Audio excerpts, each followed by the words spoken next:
You're listening to Podketeers. Welcome to episode 216 of Podketeers. We had a fun weekend checking out the Eaton Gallery's pop-up exhibit called That's from Disneyland. We talk about some of the things that we saw and what we liked, and then had a roundtable discussion about what we would like to own if money and space were no object. It was a fun conversation, and if you would like to join in on it, join us over on Instagram, Facebook, or on Twitter. We'd love to hear your thoughts on it. We also talk about some fun surprises coming to the new DuckTales animated series, plus we give our thoughts on the new film Christopher Robin. Remember that links, videos, photos, and more info on things that we talk about in this episode will be available over at podketeers.com/216. Huge shout out and a big thank you to the FGP Squad for their support in making this episode possible. The FGP Squad are our podcast Fairy Godparents who help us out with a monthly contribution via Patreon. If you would like more information on becoming a Fairy Godparent of our podcast, you can head on over to podketeers.com/FGP to learn a little bit more about what being an FGP is and how you can sign up. The Chalk Walk is only a couple of weeks away, and as of this episode, we've raised just over $1,100 for the Children's Hospital of Orange County. And we want to start off by saying thank you all for your generosity. If you would like to contribute towards our ambitious goal of raising $5,000 to help the kids, head on over to teamboatwillie.com for information on how you can make a donation and maybe even join the team. Join us the day of the Chalk Walk, walk with us that morning, and hang out and have breakfast with us after. It's a really fun morning. We did it last year. If you check out the blog post, you can check out the vlog that we posted on YouTube for last year's Chalk Walk. Every little bit counts, so please help spread the word and consider making a donation towards our efforts for Chalk. If you want to connect with us on social media, you can find all of our links over at podketeers.com/team, and make sure to check out our YouTube videos. We're at youtube.com/podketeers and youtube.com/Disney42. It is time to jump into this episode, so here we go. Here is episode 216 of Podketeers.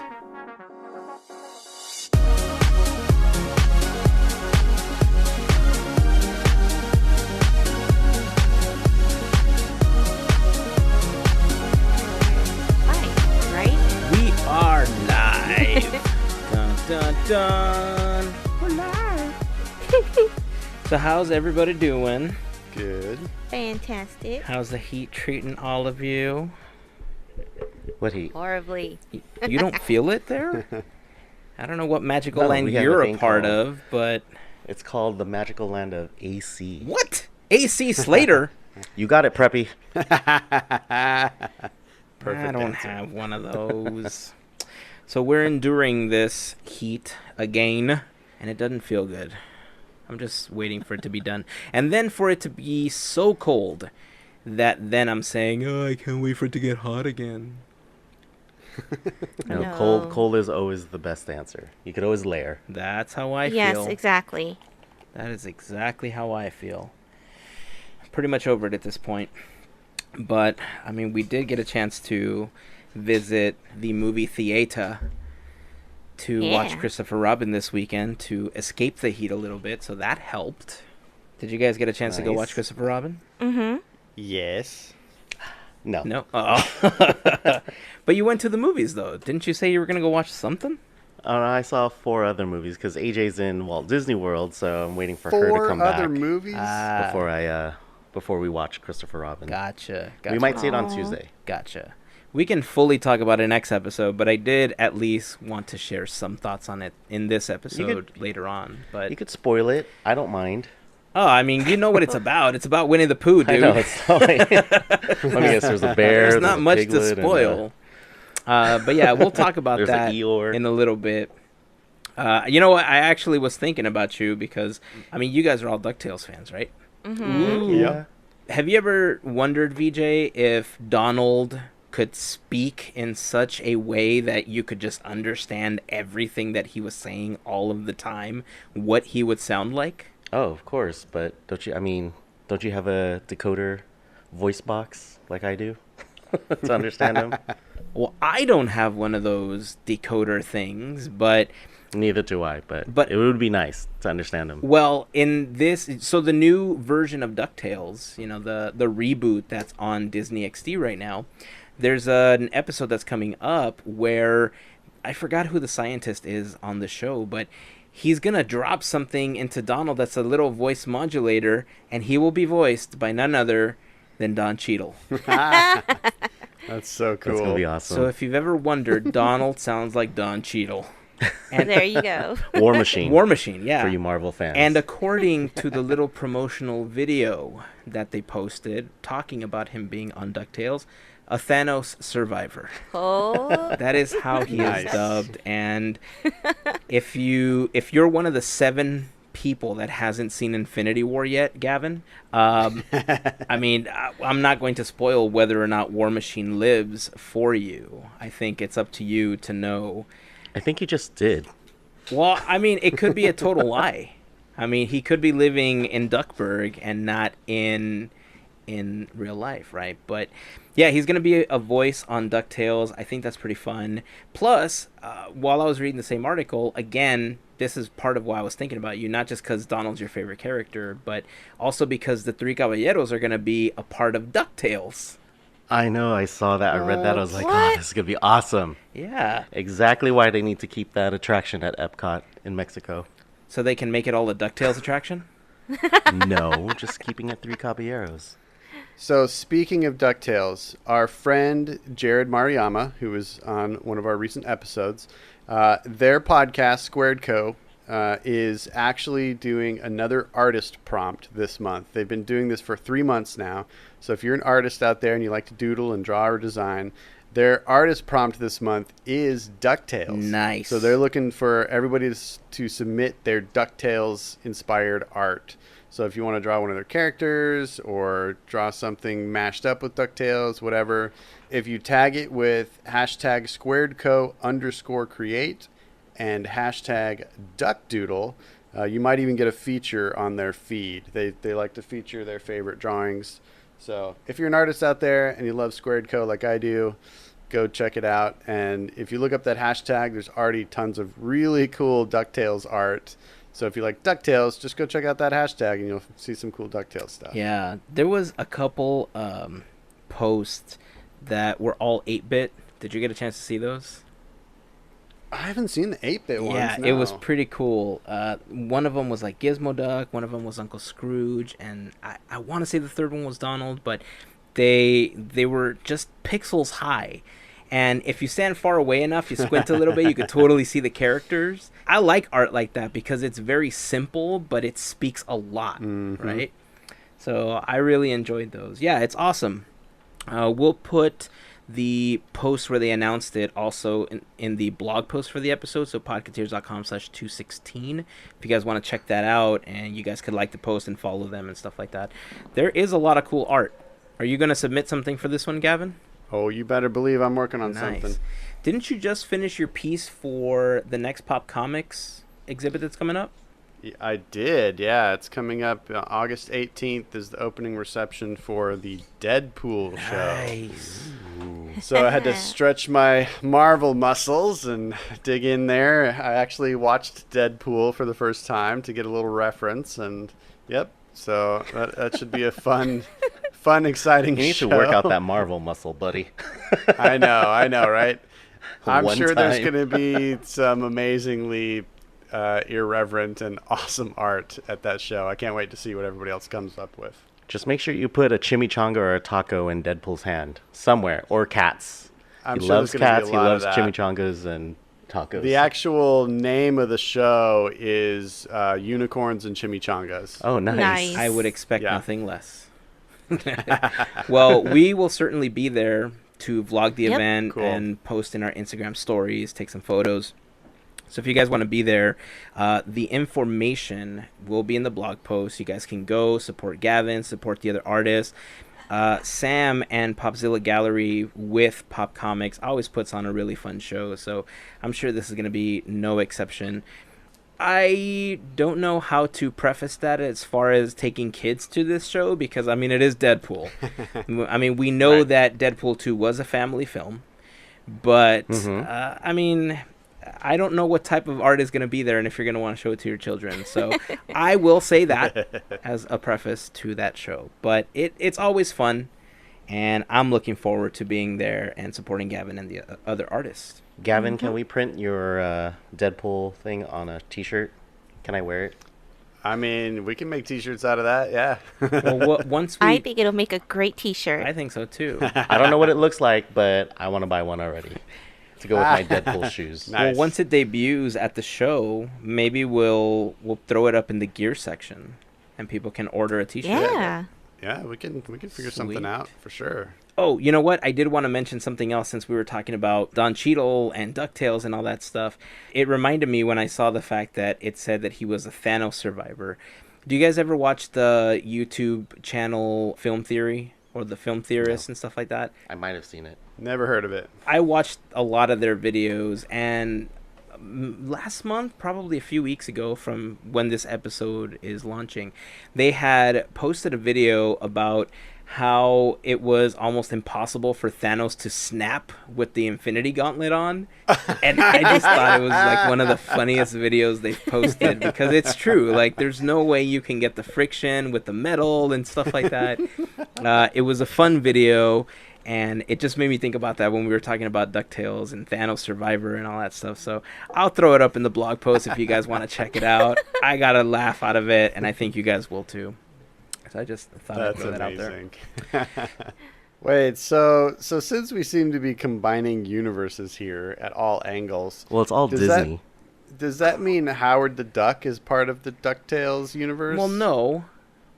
Okay, yes. But no, but yes. I wouldn't be Could be. surprised. I mean, we've already seen him in Guardians, right? Well, isn't he one of those characters kind of like Deadpool that just can cross over into anything? That is true. Yeah. I mean, it would be funny. I mean, he is a duck, too. I mean, it would make sense to see him in Duckburg. Like his origin story may actually be Duckburg. I don't know. Dude, what if his hidden identity is actually Gizmo Duck? Oh, What man. if the Ooh. entire tale of Gizmo Duck as we know it is wrong, and it's actually Howard the Duck? I So our could see them doing childhood that. has been It's a all a lie. lie. A cover-up. We'll call it a cover-up. Ooh, that would be so funny. So instead of a Pixar conspiracy theory, we'll have a Howard the Duck conspiracy theory. Oh, we should create our own timeline and see how Howard the Duck fits into like every Disney movie. How does he jump into this universe and how does he get out?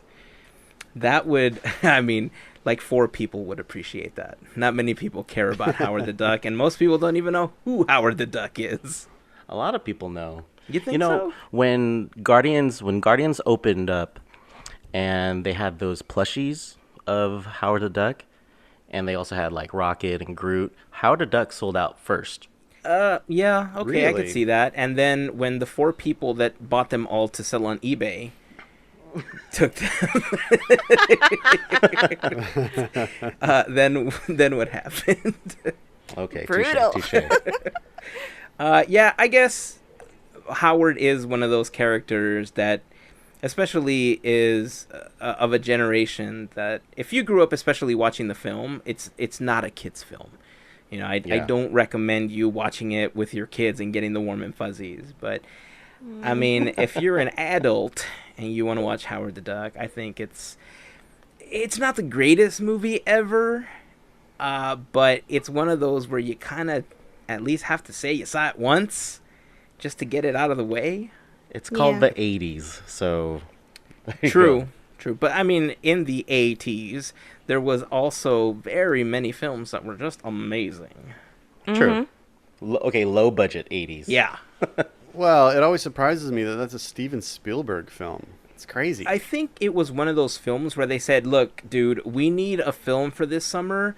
The problem is that we wasted it all on this other film. So you have a budget of Cheetos, bubble tape, and maybe a couple of beers. And he's like, okay, sold. and that's how Howard the Duck was It's made. not a bad combo. Yeah, except maybe the bubble tape. I don't like that with beer. I gotta eat that later. It would be funny if Howard the Duck shows up in DuckTales, but I wouldn't hold my breath over it. I don't think he's one of those properties that Disney's like, yeah, let's repurpose Howard the Duck. You know, I think it was just, had it not been for James Gunn popping it into Guardians of the Galaxy, I don't think we would have ever seen Howard the Duck in that film. Where was he in Guardians? Was he in one of those post or mid-credit scenes? He's in the collector's. Yeah. He's in the end. Right, end credit. At the end, right? Yeah. Do you consider those scenes like actually parts of the movie? Yeah, I do. Yeah. You do? Yes. Like, I feel like after they leave the theater, they should just have them in the movie if they're going to be in there. No. Like, having to, like, sit through the credits every time just to see it. But that's what makes it Scene special. I guess. UMCU That's what people, makes it I don't Marvel. get it. Well, that and the And fact Pixar. Exactly. that it's kind of a continuation of the story that you just finished seeing, too. Yeah. Right. So it should be, it's like the epilogue in a book. It's like, look, if this is important, just make it the last chapter. It's just extra pixie dust. Yeah. Because it's like the fair. mid-ending credit. What is it? What is it called? Like right after the first one that they show. That's the mid-credit, important one. yeah. And then the very last one is just for fun. Yeah. And the you 7 made it in the this middle. But they don't always have two, do they? A lot of times they have two. Do they? Yeah. I feel like for the first several years, it was just there was one at the Yeah. end. Yeah. And then it started getting And so now popular. it seems like there's like 6. Right. Yeah, only every It seems other like movie every has movie 6. that me and AJ watch now, even if it's not Marvel, I'll be like, hey, Mission Impossible. We just saw, or I just saw that one. I'm like, I looked up, I Googled, is there an ending credit scene? Do I have to wait to the very end? Right. Oh, Right. dude, speaking of which, when you guys go watch Christopher Robin on Tuesday, stay through the credits. Yes. There's a nice Yes. little Easter egg during the credits that I think as Disney fans you will appreciate. I mean, not that you won't appreciate Christopher Robin, but there's a nice little Easter egg during the credits that I just think like, this was great. Uh-huh. So I guess let's quickly talk about Christopher Robin here. What Melissa, what were your thoughts on the film? It was actually really heartwarming, and I just kept getting the warm fuzzies. As if you were Winnie the Pooh or something? You're an actual plush? I wish. Yeah. Oh, but it's so funny how I think Eeyore stole the show for me. I really do. Yeah. Yeah. Brad Garrett did a really great job voicing Yeah. Eeyore. Like it's good that he has that voice, you know, to kind of portray the character, but just the life that he brought to it. There was some one-liners that he said were just like, yes, you are my favorite now. So you didn't miss Peter Cullen's voice? I As didn't. Eeyore? I sure didn't. I think Brad Garrett did an amazing job. Cool. I feel like he's the kind of new definitive voice for Eeyore. Yeah. Yeah, it's everything that you wanted from Eeyore. You know, it was dry and it was witty, and the timing was just impeccable. All the gags for Eeyore were timed so perfectly that they all just worked. Well, he's a really good comedic actor, and I think that Yeah. helps, you know. So, Gavin, what did you come out feeling when you watched Christopher Robin? Did you need a box of tissues as well? I did not actually. I'm going to be honest. No, not once. Not even a little I was misty-eyed? I was so excited for this one, and I may have hyped it up in my own mind too much. Honestly, I was a little disappointed with it. It didn't really hit me in the feels really at all.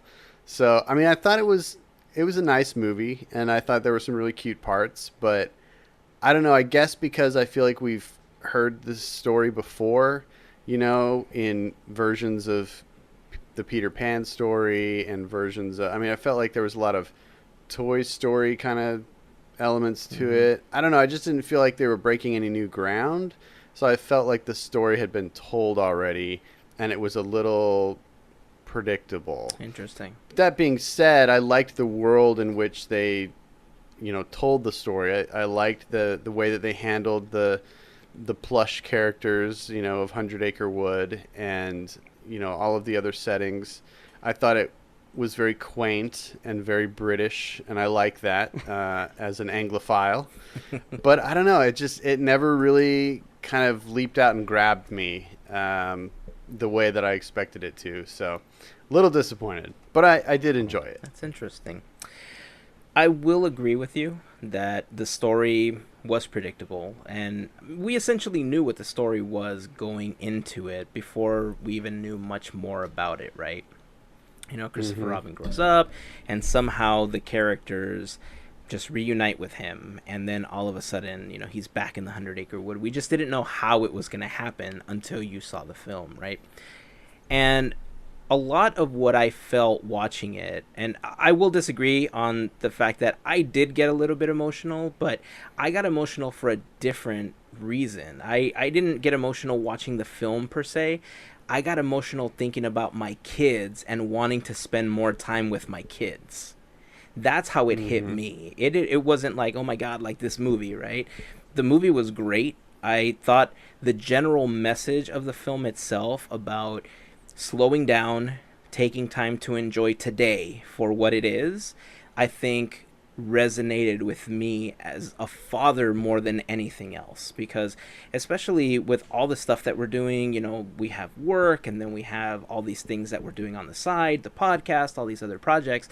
Sometimes you get so consumed with all of that that you forget to take a step back and just enjoy, you know, the moment that you're in. Like, this happens to me all the time when I go to Disneyland.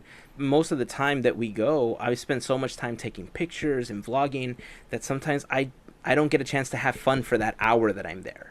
I think I came out of the movie feeling like I just need to do more of that again.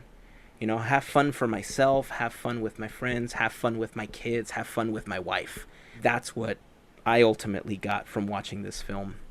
And I think that was the primary message that they wanted people to walk out with. But I agree, man. The animation for all of the plush toys was so good. Like, they felt weathered, and they felt they just felt fluffy while you were watching them, right? They didn't skip a beat. Giving the characters the mannerisms that you grew up watching, especially in the animated series for all of them. And it just all felt familiar. Like when you were talking about how it just felt like something you've seen before, a lot of it kind of felt like Hook, you know, and it was just told in a slightly different fashion. But yeah, I enjoyed it. I would probably watch it again once it comes out on Blu-ray, but I wouldn't go watch this again at the movie theater. I'll probably wait till it comes out on Blu-ray or something to watch it again. But I did enjoy it a lot. I agree. I thought the animation of the animal characters was really well done, and I liked how they felt like they were lightweight, like a plush character would be. You know, especially when they get picked up in various scenes. Like, your brain kind of gets used to them as these living creatures, and you think, oh, that's an actual animal there with like flesh and bones. But then somebody grabs them up, and you're like, oh no, they're just a lightweight little plush thing.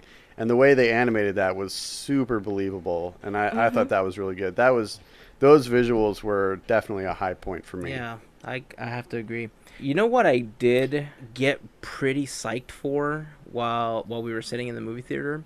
We saw the preview for, I don't know if this one came out for you guys. I'm assuming that it's pretty standard across the board for these films. They set whatever trailers are going to appear before the film. But was I the only one that got excited for Wonder Park? Probably. Oh, I don't know what that is. You didn't see that one? Oh, dude. I don't know what that is. So it's no. an animated film. I forgot what studio is putting it on, but it's essentially the story of a little girl that goes into like a forest or something like that and finds like a piece of a roller coaster and a vehicle from a roller coaster under vines and plants.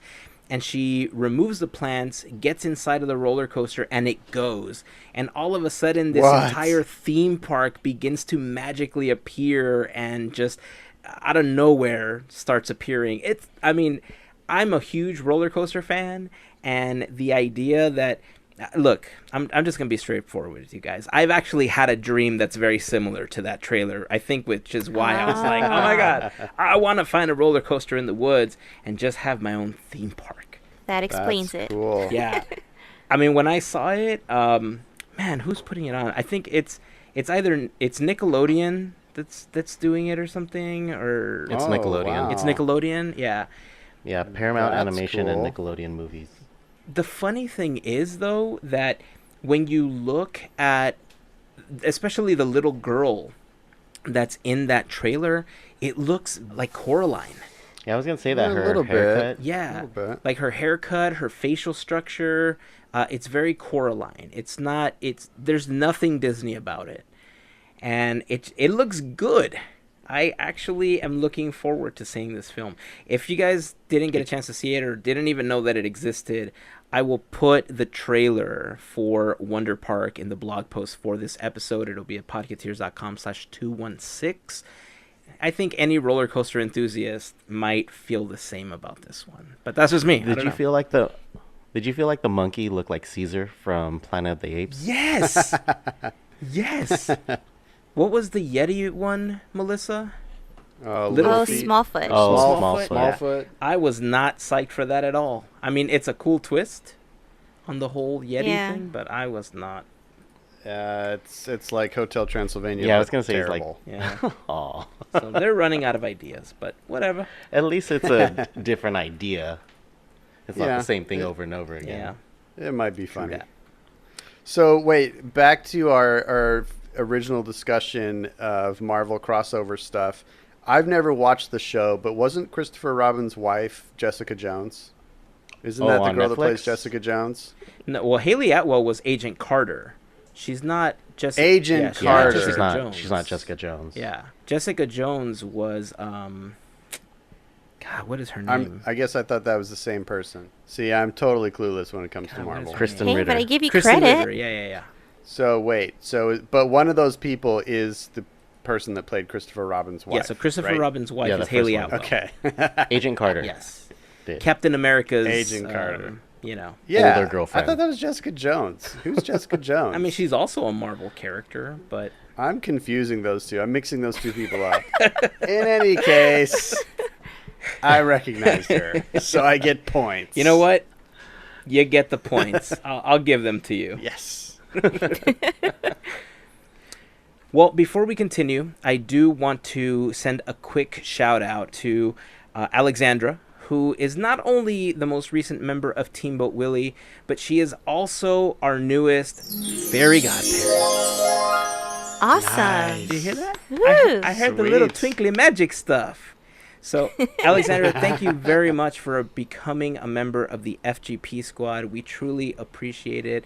If you guys want to help support the podcast, it's really simple. Just head on over to podketeers.com/FGP for more information. You will see a list of our current Fairy Godparents there. To all of our Fairy Godparents, we just want to say a huge thank you to all of you for your monthly support via Patreon. You guys are amazing. Thank you, guys. Thank you. All right, so this weekend we had a chance to attend the Van Eaton Gallery's pop-up exhibit called That's from Disneyland. And Yes. it was, first of all, I think some of us were a little confused because it wasn't at the actual gallery. You know, it was down the street and in an abandoned some kind of store. I don't even know what the store was at that point. But did anybody get lost trying to get there? I didn't get lost. I went to the gallery, found it real easy, paid for parking, walked up to the door. Nobody's home. No. So that's Yep. the only part that I thought, oh man, that's horrible, because Van Eaton Galleries is a really small place, and Yeah. all parking around there on the street and the surrounding areas is all metered. So it was kind of sad when I was talking to Gavin. He's like, hey, where are you guys? He's like, I just paid for parking. I was like, you paid for parking? The parking's free here. It's just a little shopping center. He's like, but I don't see anybody. I was like, we're standing in line. He's like, what line? And we figured out that he was down the street at the actual gallery. Yeah, it was a who's on first situation Totally, there for a minute. totally. But you did show up. I mean, it wasn't very... He tried to walk. We're talking like... I thought Yeah. about it. Crazy. Well, So it's nowhere near the original gallery. No. It's like under a a mile. mile and a half away. In this heat, Gavin? I didn't walk. I didn't walk. I looked it up on the map and I saw that it actually crosses several major roads, and I was like, no, I'm gonna drive this. You're in Orange So County now. I had only paid $2 for parking, so it wasn't a big deal. That's a street dog Dang. right there. That's a good bacon wrapped hot dog that you missed out on, buddy. Oh, by the way, That's another thing I discovered yeah, this so weekend. right next to the entrance to the gallery, VJ, there was a guy with his little cart making bacon wrapped hot dogs, and I smelled it, and I was like, oh my God, it smells like home. And I wanted to get some. Hazen's floating Seriously. in the air. I was, and I almost got one, and I wanted to introduce Gavin to it because, I mean, it's iconic, right? I mean, if you ask Rhett and Link, they've officially named, like, LA's bacon wrap hot dog, like, the hot dog to have, even over the Chicago dog, which is also iconic. And I try to get one. It's even better when you stumble out the nightclub at 2 a.m. That's what I'm saying. Yes. Right? And so Gavin wouldn't have one. He was a little concerned that it didn't have an A rating, for the Oh card. my gosh, you're one of those guys. Wait, though. Excuse me, what's your Zagat rating, sir? How many Michelin think- stars do you have? Aw, you guys. I think VJ hit on the key here, though. Like, in broad daylight, these things look a little sketch. But I can imagine if you walk out of a club and it's dark outside, they might look totally delicious. Oh, gosh, but yes. in front of a Ross Dress for Less sizzling in the afternoon sun, not That's so how you know much. they don't have like any type of like virus or bacteria because they're in the heat, man. It's cooked off. Yeah. So don't worry about it. Sweet. So yeah, it was difficult for me not to get one of those, and we ended up going to some other place. But so we went to this pop-up exhibit, and Melissa, first thoughts. Well, I got lost as well. So Gavin's not the only one. Yeah, we need to post the actual address and directions in the blog post so other people don't fall prey to True. it. Yeah. But parking was available. The line did look a little long, but it went by really fast. And at some point, there was no line. Yeah. So to just walk in and to see everything, you're like, oh my gosh, there's all this. But then you go down the rabbit hole and then you look at every little thing and then you learn a couple of new things. But it was awesome. I mean, I think we could have spent a little bit more time if only there was AC.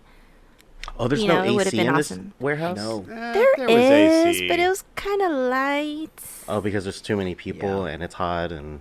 Yeah. The thing that there wasn't was Wow. a bathroom. Right. It was That's lacking a true. bathroom that was available to the public. And so, So you go to had to go Ross. to Ross next door or walk all the way to the Wow, food court they in the must have mall. loved you guys.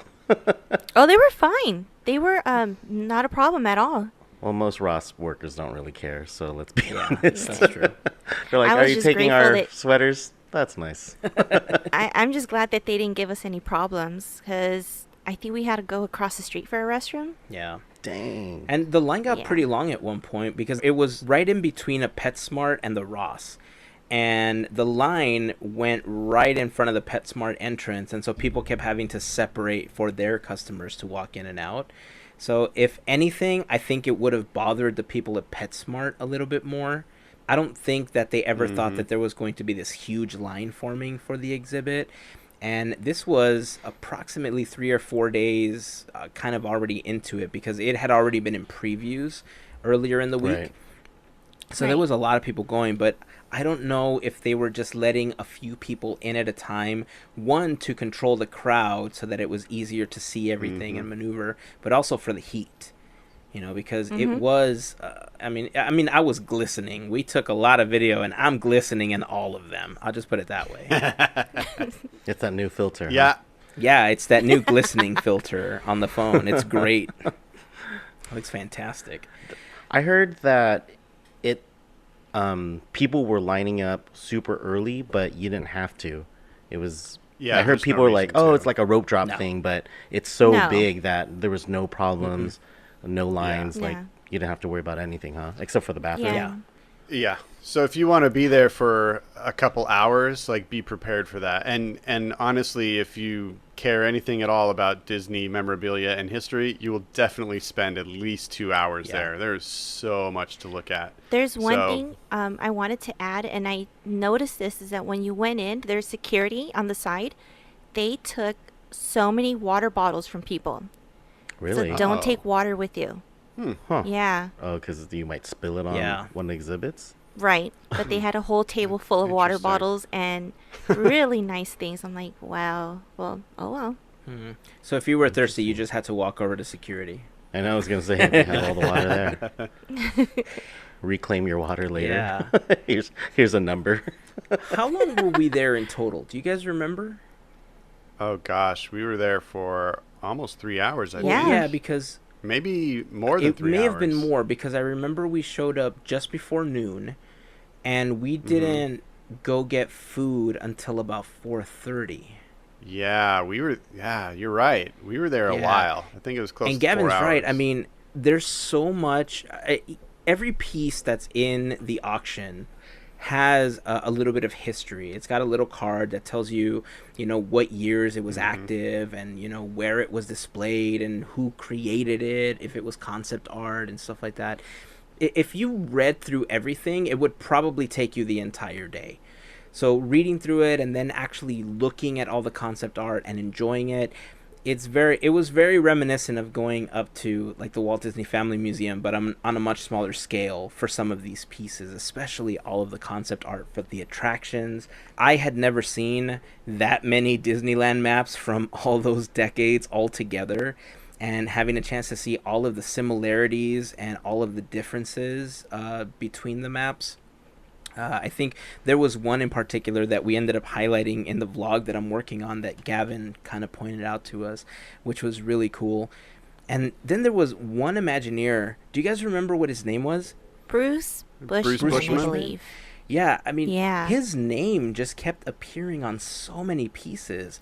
And while we were there, we all just kind of kept looking at each other as like, who is Bruce Bushman? It was just a name that we weren't familiar with, but we want to become familiar with. Like, there was so many pieces of iconic attractions that it just makes you wonder, who this person was. And it goes to show that there are so many unsung heroes at Imagineering.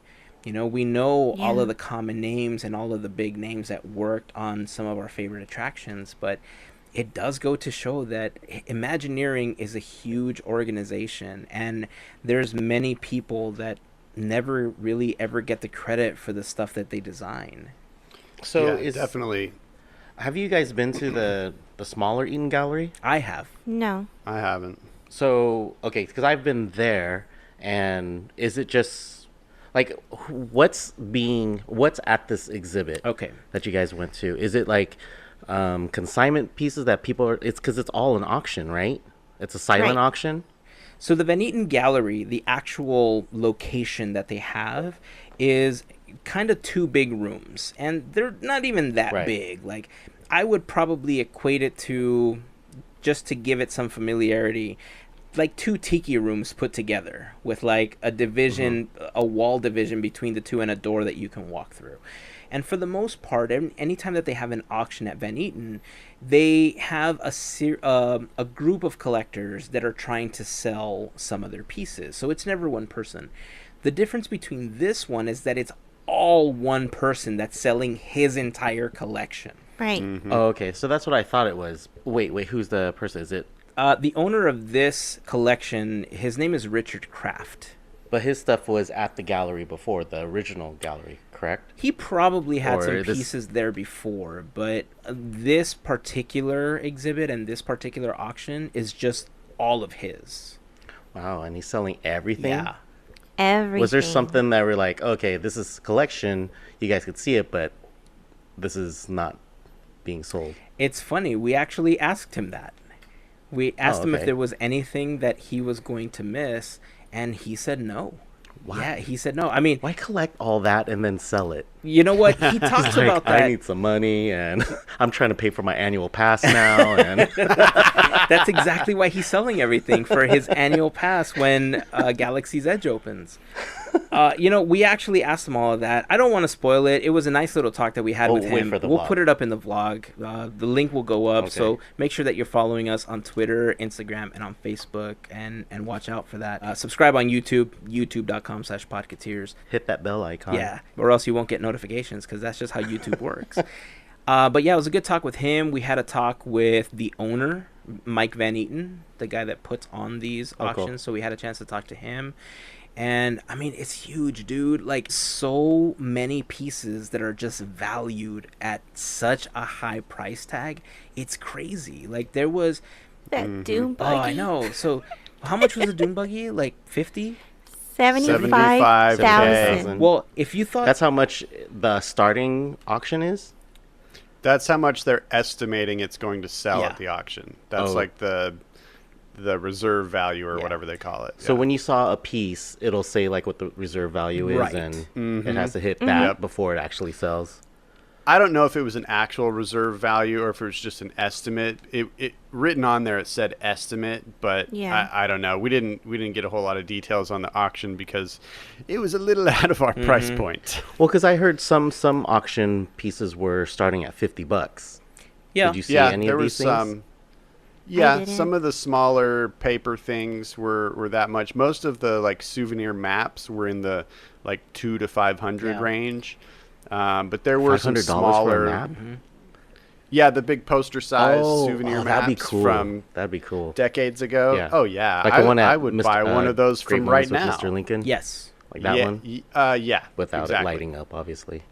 Right. And of course, That'd be Yeah, dope. I mean, they had like little flyers, from back in the day, and those were some of the cheaper things. But most everything was estimated at least $100 Yeah. or more. I mean, he's got a fantastic collection. It's not just like, oh, here's a deflated balloon from 1964, and here's a half of a ticket stub. It's like real awesome Yeah. stuff. Yeah. Was there anything that you guys saw that you wouldn't have imagined in a collection? yes. Like, was there... Oh, Lots yeah, of stuff, lots. Yeah. The cool thing about the entire exhibit is that it's broken up primarily by land. So as you walk in, you kind of Oh, that's go cool. over to the right-hand side and you see all of Main Street, and then you walk a little to the back, and then to the left-hand side you see Adventureland, you see some tiki stuff, and then across from that is Frontierland. You walk a little bit forward, and then you see Tomorrowland, then you see New Orleans Square, primarily Haunted Mansion and Pirates of the Caribbean. As you continue going around in the circle, you'll see Fantasyland, and then a little bit kind of more Tomorrowland, because there was a piece of the old submarine ride that was there.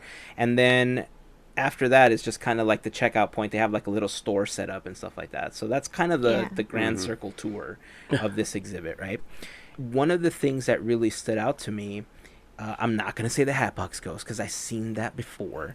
But it is Haunted Mansion related. It was a little table with these maquettes of the scene that you see in the ballroom where they're blowing out the candles and stuff like that. And there was a picture right behind it with all the pieces that were on that shelf for that set. Those were original maquettes that were created as a kind of a model for that scene in the Haunted Mansion. And there are so many things for the Haunted Mansion that don't exist. Tony Baxter has talked about how all the maintenance cards that exist for all the attraction pieces in the Haunted Mansion, the Hatbox Ghost one's just kind of famously missing. A lot of these pieces that made up the attraction of like the Haunted Mansion don't exist anymore, and it's very rare to even find them all as one entire collection. So something like that is worth a lot of money right now because you don't see a lot of that. So that one I think was possibly the most surprising one for me to see. That's crazy. Yeah, I was surprised with how many like actual pieces of attractions that they had there. We've seen a lot of collections where they have ride vehicles, right? That's one of the most kind of common major collector items for Disney ephemera is ride vehicles, right? But they had actual pieces from attractions, like there was that huge wooden carved sign from the original Country Bear Jamboree. Yes. And there was the giant sea serpent from the original submarine attraction. Oh, wow. And things like that were just so neat to see because you just don't get a chance to see those outside of the attractions like that. They have a really good display of actual original canvas paintings of the stretch room portraits. Right. And you can get pretty close to those. So it was neat to see that. I've seen people post a lot of pictures of that. They took They have pictures in front yeah. of it. Well, that's one of the cool things is they have several photo ops set up throughout the gallery. Cool. So, and that's one of them. You can actually sit on the little grave that the headstone that the widow sits on in that portrait, and have your picture taken with them. And you can get a picture in one of the Skyway buckets, and there's the big stuff. Letter D from the Disneyland Hotel, and there's lots of cool little spots where you can take kind of set up photos of yourself, and that was cool too. Yeah. So they really did a good job, because I just expected it to just be kind of a catalog room, like just everything just kind of lined up and laid out so that you can see it, because it's building towards this auction. But they actually do it in a way that's meant to be entertaining and experienced by the guests for the month that it's going to be on display. And I thought that was really cool, and I appreciated that. So when's the actual auction? The 25th and 26th of August, 2018. So save up your nickels and dimes, kids. You got 3 weeks. Can we just set up a GoFundMe page? Yes. And just be honest. We just want this big D from the Disneyland Hotel. It's massive.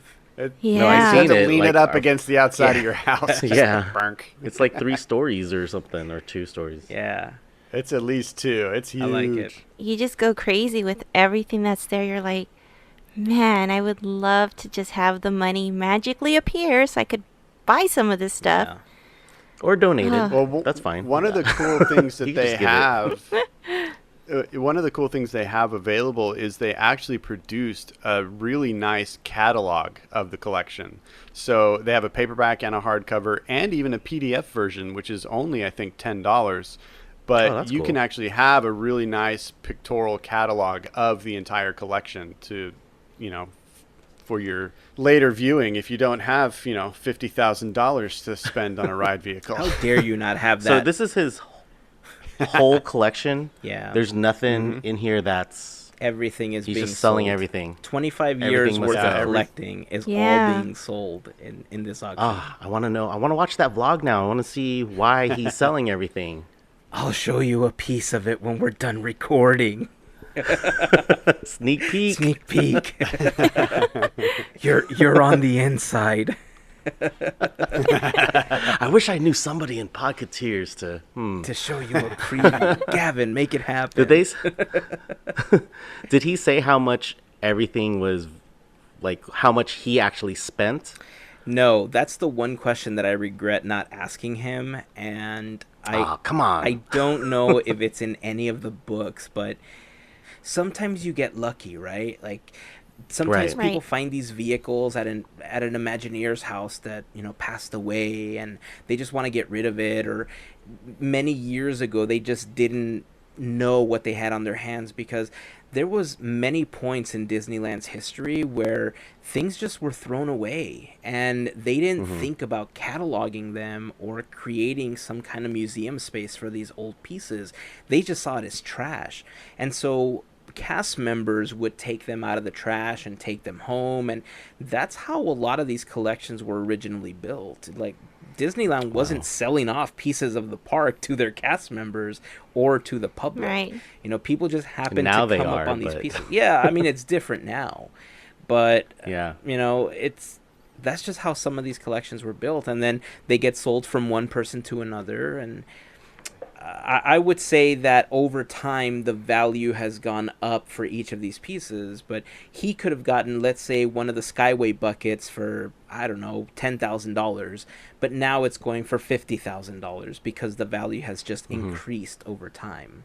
And it's just funny to me how when you see auctions like this, value is perception, right? Because there's no set monetary value for these items, because they're technically what you would consider priceless, because it is a historical piece from this park that we enjoy going to. So it's always funny to me what type of number value people will put on an item like this just to own it. Right. Bragging rights too. Yeah, totally bragging rights. Sure. I was going to say that a lot of times you could go to estate sales and people won't know the worth, or like you said, they just want to throw away things. And I've seen online people getting these really awesome scores of Disney memorabilia from God knows what, 20 years ago maybe. that they got on a dime or whatever. Yeah, I mean, it could be things like that where he might have found them or whatnot. It's treasure hunting. Very That's true. cool. Especially once you start going to estate sales, like in the general Glendale, Burbank area, considering that the majority of the people that worked at Imagineering were in that area. So, we had an interesting question come up as we were, talking about this exhibit. If money and space were just not an object, what would you like to own from the exhibit? And you know what? What would you like to own from Disneyland if money or space was no object? So let's start with the first one. From the auction, Melissa, what do you think you would want to own? Give me that dune buggy. Oh, That's it. How would you use it? Good question. But you know what I've seen? I've seen someone make a bed out of it. The Doom Buggy? How do you What? make a bed out of a Doom Buggy? Yes. Does it put your covers on for you? Yeah. I will lower the I- bedspread. I would do that. Plug some electricity, put some wires, put an alarm so it'd be the sounds and it would wake me up. Yeah. That's cool. Sounds like you need an Imagineer to bring that to life. Or an electrician. One of the two. That too. I'm sure you can find one at Home Depot. Well, that's cool. Yeah, there's plenty that are willing. Gavin, what would you like to own? I mean, it's such a hard question. The things that stood out to me the most were a lot of the artwork. I loved a lot of the souvenir maps. They were really cool. There was a John Hench drawing there of Space Mountain, one of the original pencil drawings of the concept, which I loved. That one's really close, but I think my favorite thing in the whole exhibit was they had this panoramic drawing of all of the mountains of Yes. Disneyland. And across the bottom, it was signed by all of the Imagineers who'd worked on those. And that was such an incredible piece. On the left-hand side, you have Mickey and Donald and Goofy and Pluto all just kind of looking across this panorama of the Anaheim mountain range. And, man, it was just such a cool piece. I would love to have that hanging in my apartment. It was only estimated from $500 to $700, so I could almost justify getting away with that. Mm-hmm. But That sounds like a deal. I mean, yeah, Yeah. it's signed by Tony Baxter, Bob Gurr, Fred Jorger. Yeah. Everybody who's anybody signed it. I mean, it's awesome. And I think that would be a really, really cool thing to have. There were lots of attraction posters and neat artwork there that I wanted, but that seemed to draw me in the most. So I think that's the one I'm going with. Mostly because, let's be honest, a lot of the ride vehicles and big objects just ultimately end up being impractical. Like how many times are you going to sit in the Matterhorn bobsled? Right. It's like, Make it it's work. neat. It's neat. Have dinner but in it, Kevin. I don't know. That's true. We did have a discussion about the People Mover car that they had and how it could work as like a little dining set. You just need to install a little table in the middle, and you could have your dinners in there, and that would be kind of cool. I would set up a track for it in the backyard, and that way you can eat while it's just kind of taking you around the backyard. That would be super cool. That would be the most boring ride ever. I know. No. There's the barbecue grill again. VJ, do you want to try to answer this one? I know you haven't gone to the exhibit yet, but I know you've seen photos and stuff like that of what's being sold. I haven't been yet, but from the pictures I've seen, and I mean, a lot of it is like the photo ops that you guys were talking about, but I would like to get one of the train sets. From what I could see, because I know Walt loved trains, so it'd be cool, like, if I had an attic, kind of like Beetlejuice, where, Yeah. set it up and you do Nice. like the lights and everything like that, that'd be kind of cool. So That's not Disney, I'd VJ. probably get that. That's not Disney. Still good. Yeah, but you Well, know, it kind of Tim is, Burton directed it, and he's kind of Yeah, Disney. he's kind of Disney, so yeah, I guess so. He is now. I'm just saying, He I'd gets put a it in my pass. attic. Yeah, that'd be cool. Or Peter Pan's one of the pirate ships. Pirate ship to have Yeah. dinner in it, No, just to sit and watch or TV. to make it It'd fly be- around your living room. See? Just That's what It'll I just told be Gavin. right next to my couch and be like, "You have a reclining chair? I have a pirate ship." And I can make mine recline too. Check this out. Whoop. Where's that It's not supposed electrician to do again? that, sorry. Melissa knows an electrician that can hook that up for you. Yeah, there's just so many things. Gavin's right. This is a hard question because there's so many pieces that I would just enjoy having. Most people that have been listening to the podcast long enough, or people that know me, would instantly think to themselves, he's going to want the Hatbox Ghost, that Kevin and Jody made, or he's going to want the stretching portraits. And I can't take the Doom Buggy because Melissa already took that. I already claimed it. But I actually wouldn't want any of those. If I could, and I know this is not the real version. I know this is kind of a replica of it, but I want Herb Ryman's drawing of Disneyland. That original aerial shot that was drawn when they pitched Disneyland. It's my dream to own that and hang it in our living room or in my office at one point. Or I just want that. To me, it doesn't just signify a piece of concept art. It signifies a dream and what happens when you apply yourself. There's so much more meaning to me in that sketch than anything else. All of that came after because of that sketch to me. That's what I would want. Great answer. So you stole my answer to part 2 of the question. So let's jump to the park then. If you could have anything at Disneyland, if space or money was not an issue, what would you want to have?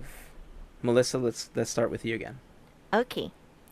I would want Spiral Hill Oh. with the pumpkins that you see in Haunted Mansion Holiday. Interesting. I would love that. It's always been one of the pieces in the Haunted Mansion during the holidays, so yes, I claim it. Nice. Nice. All right. I think it'd be cool to have the row of busts like in your house, and it would be cool if you could have them sing whatever song you were playing. Oh my gosh, Whatever like to the CD you my put radio. in, they'll sing it. Imagine the pumpkins singing Taylor Swift. Oh, my that'd be gosh. incredible. They're singing the new Drake in My Feelings challenge. Yeah. Oh God. You jump out the Doom Buggy and start dancing. Well, now you have more goals for that, Melissa. Oh man. Nice. That's a really cool piece Hilarious. to own. Gavin, what about you? Well, like I said a minute ago, you kind of stole a bit of my thunder because I really would love to have that original Disneyland drawing that Herb Ryman did. That you're right. I mean, that it all started with that sketch and led us to this incredible world, which exists all over the world now. And without that weekend that Walt and Herb spent just hashing that drawing out, who knows what it would have been. And so much of that brilliance that came out of that weekend is what ended up existing. And I think that would be the most incredible piece of art in a personal collection that I could even dream of. So I think that'd be cool.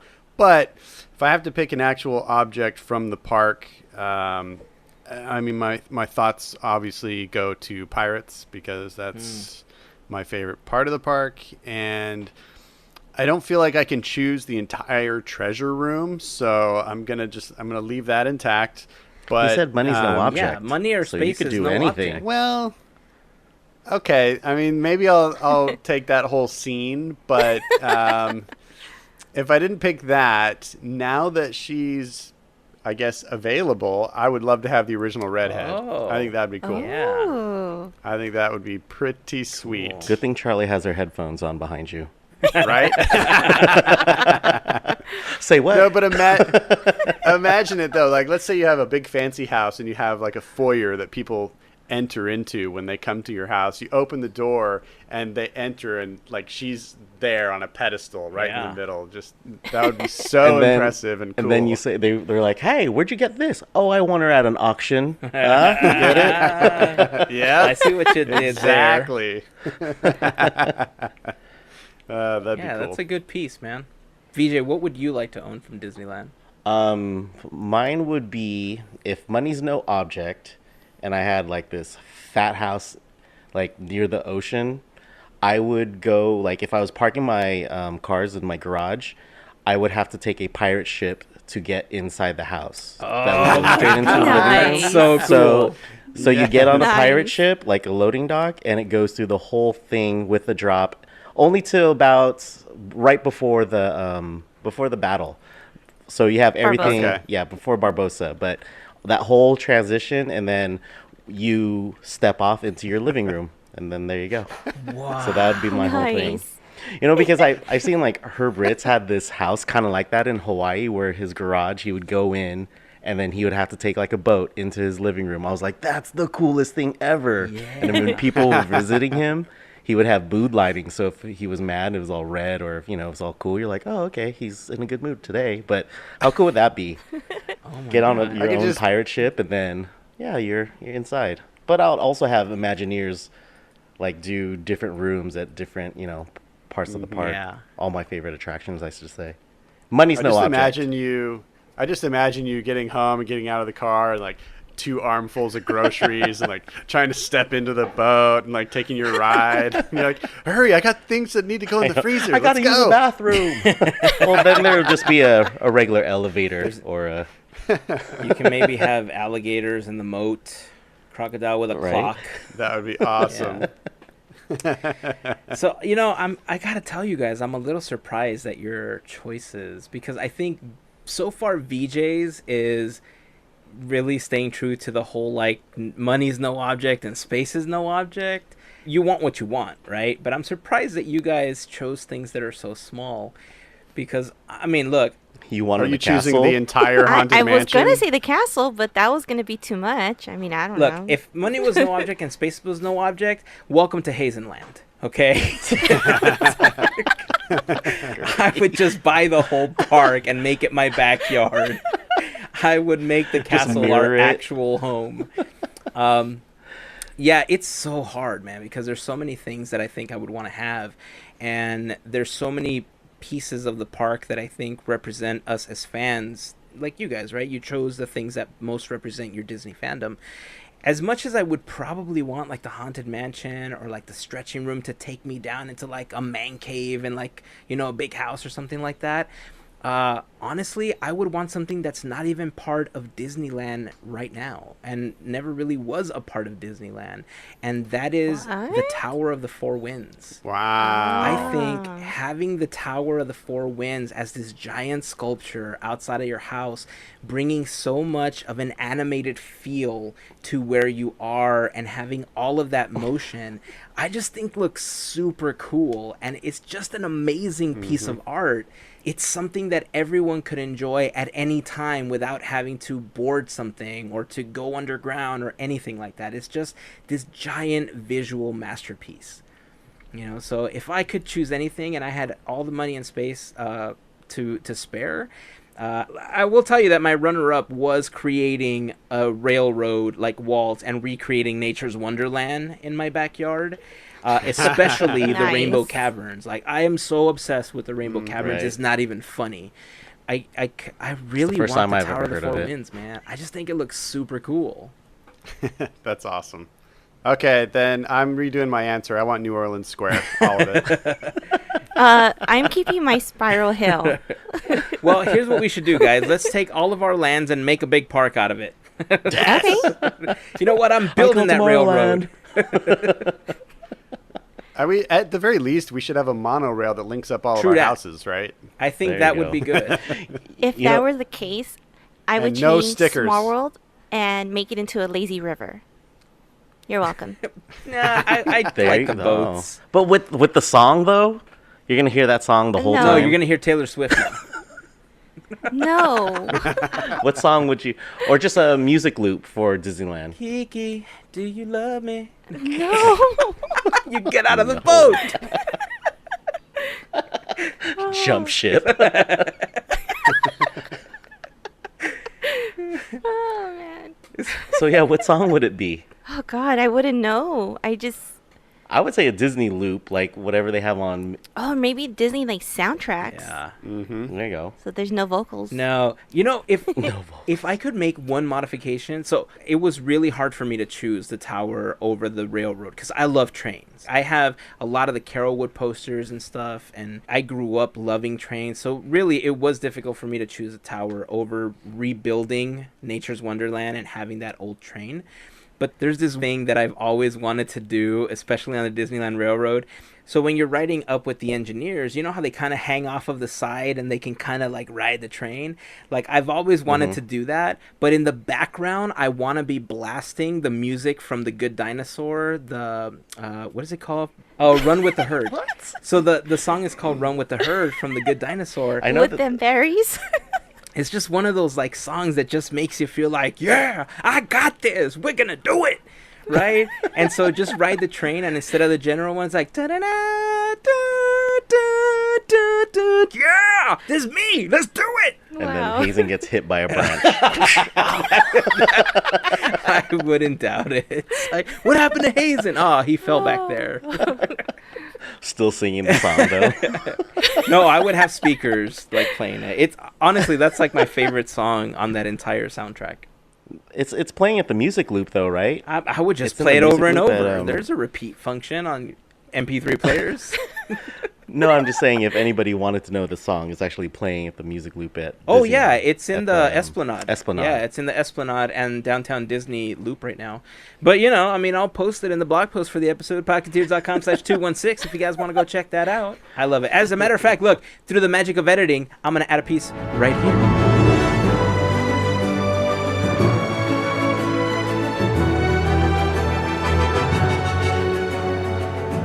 Yeah, there you go.